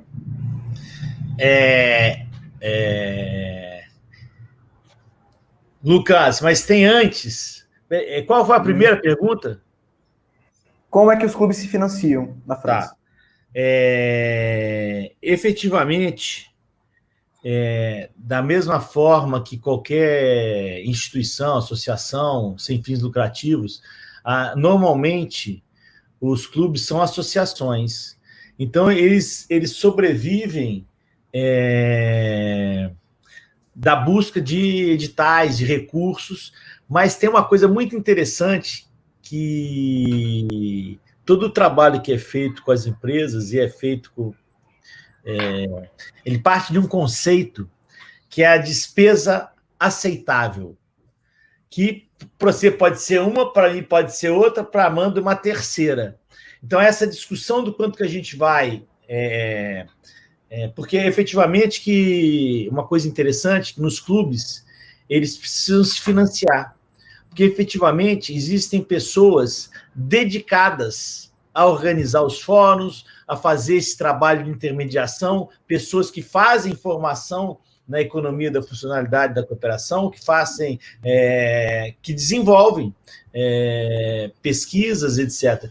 Então, os clubes precisam de um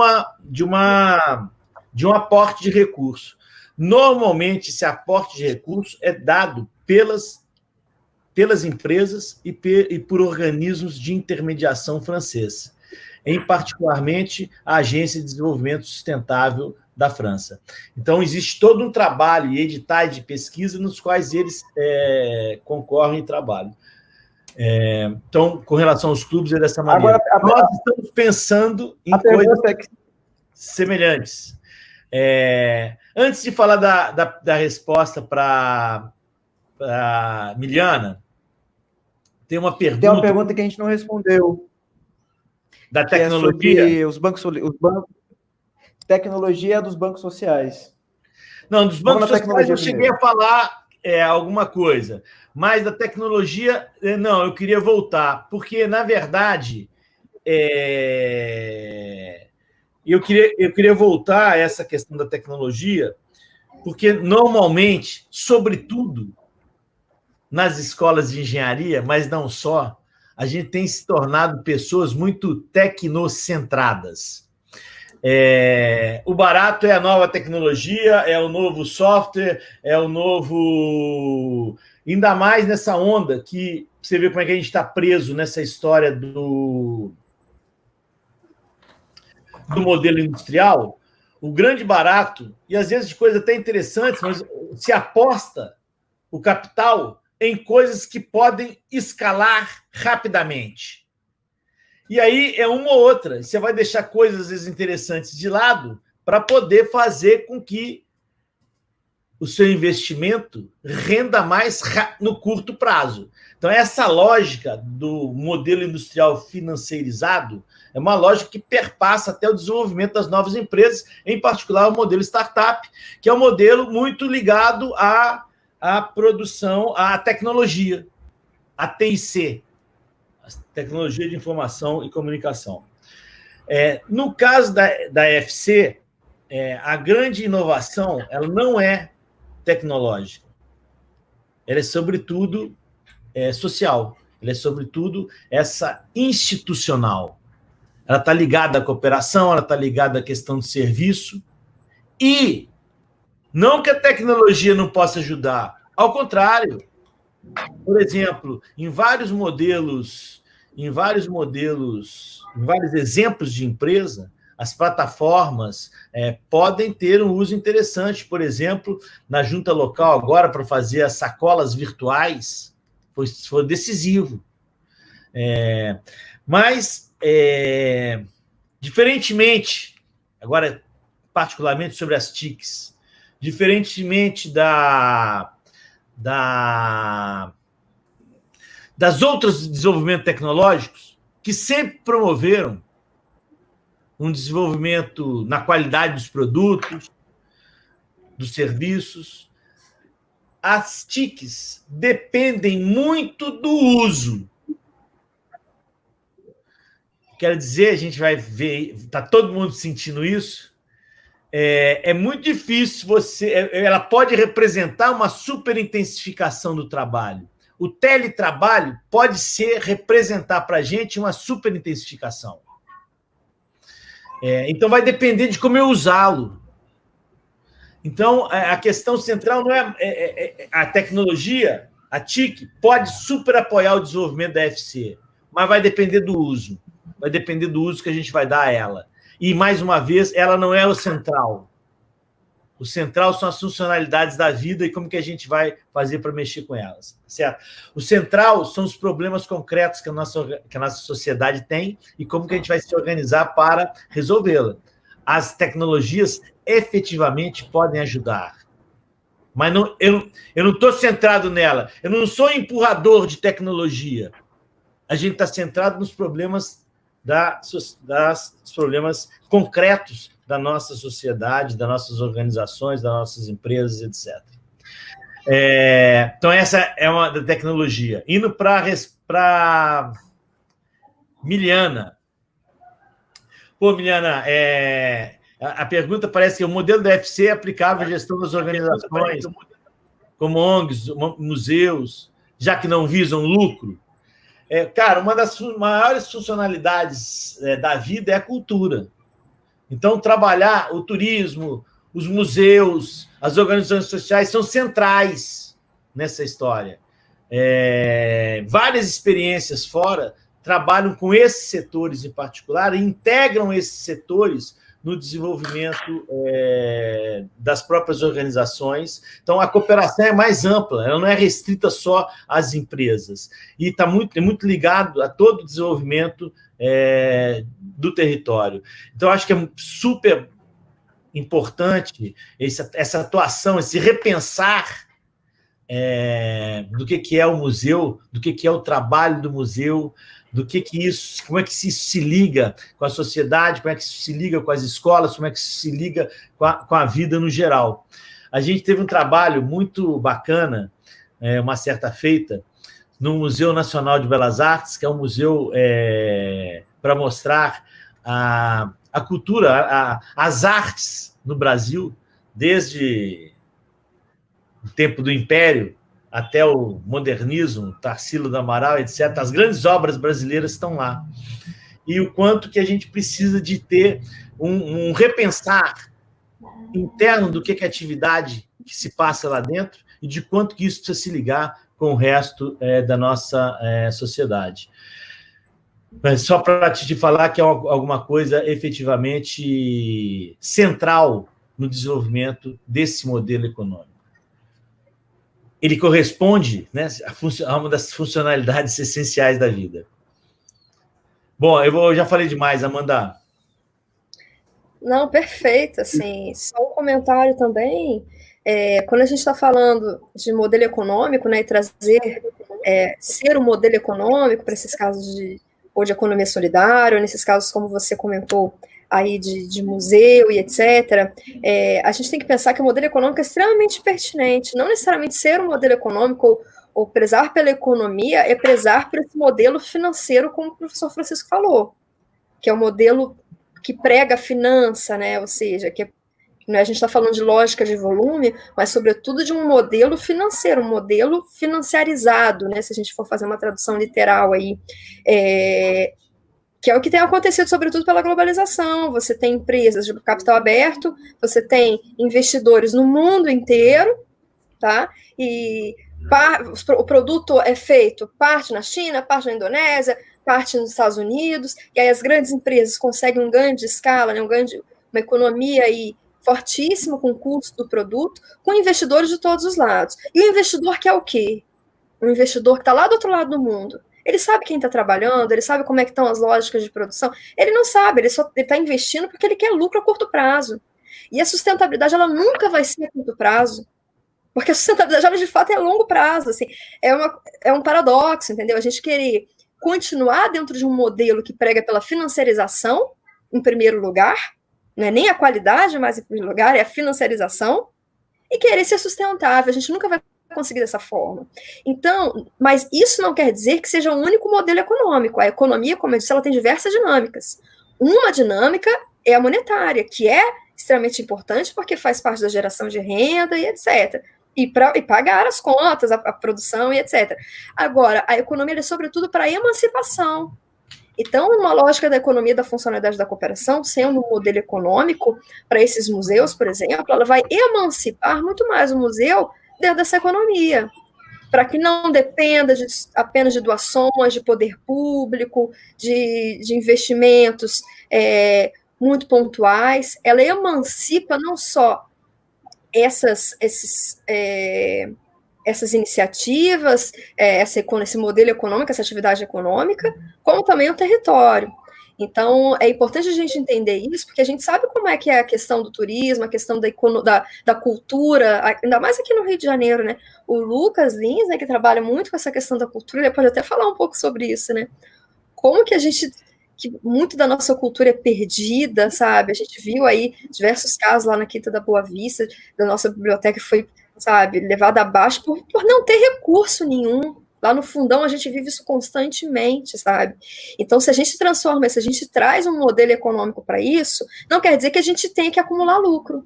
Por que não pegar, se teve um retorno mais favorável, um retorno maior, um lucro, vamos chamar assim, por que não investir esse lucro no próprio território, nas próprias ações coletivas, em ações sociais?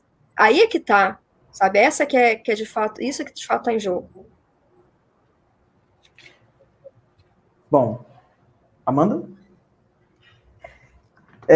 Temos mais alguma pergunta que a gente vai responder? Só temos mais 10 minutos. A gente pode fechar ou responder mais uma pergunta. Vamos embora. Mais uma. Professores, a perspectiva da autogestão pode ser relacionada com o amadurecimento de uma nova cultura ou de uma nova forma produtiva? Seria esse o caso da FC?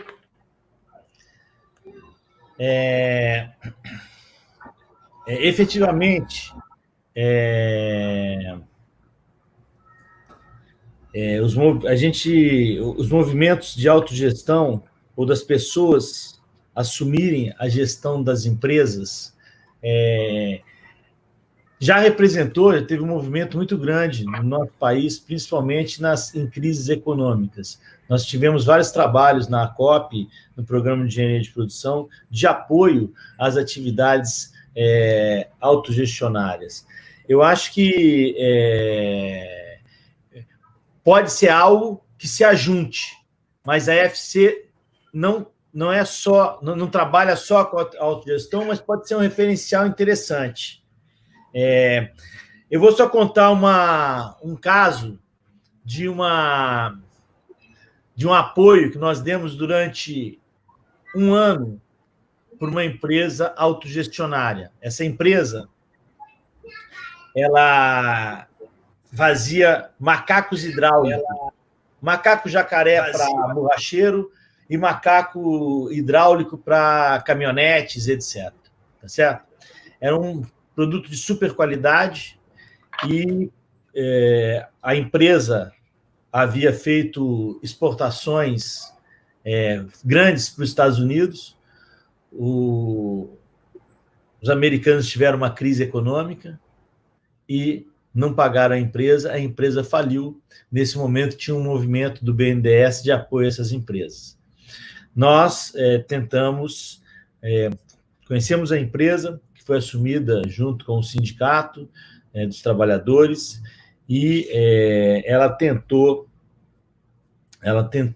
nós tentamos desenvolver novos produtos, tentamos entender o mercado, qual a oferta que seria feita, desenvolvemos novos produtos, mas, efetivamente,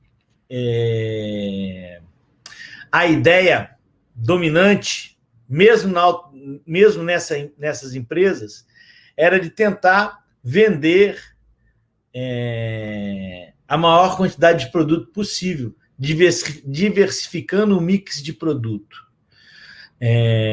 Nós passamos a fazer prensa, a fazer guincho, macaco de vários tipos, até o macaco sagui, que era para mulheres trocar pneu facilmente. Pensamos em várias coisas, complicamos para caramba o mix de produtos, mas efetivamente a empresa começou a exportar para a América Latina, para a Bolívia, para a Argentina, e exportar era um movimento interessante porque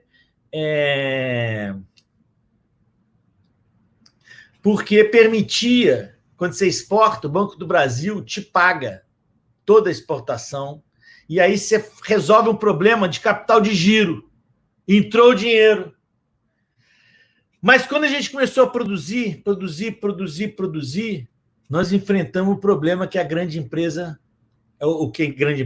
que os pequenos produtores enfrentam.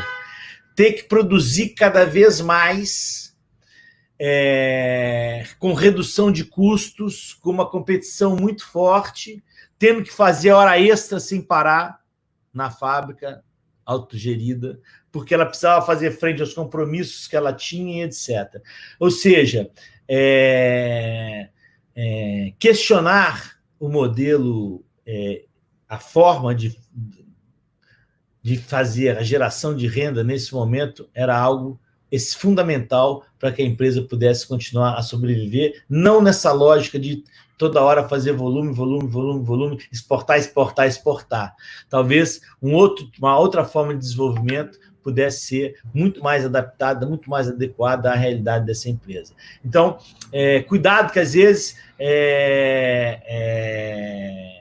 a autogestão, às vezes, vai ficar carregada de muita ideologia, e a gente está falando, a gente precisa pensar. É isso que me chamou a atenção, é isso que eu aprendi dessa experiência, que a gente tem que pensar efetivamente no modelo econômico, nas consequências desse modelo econômico, ou seja, tem que pensar no meu modelo de produção, no que eu vou ter enquanto modelo de negócio, enquanto modelo de troca, e enquanto governança com meus fornecedores, meus clientes, etc. Tem que pensar mais globalmente, porque eu posso resolver minha questão no curto prazo.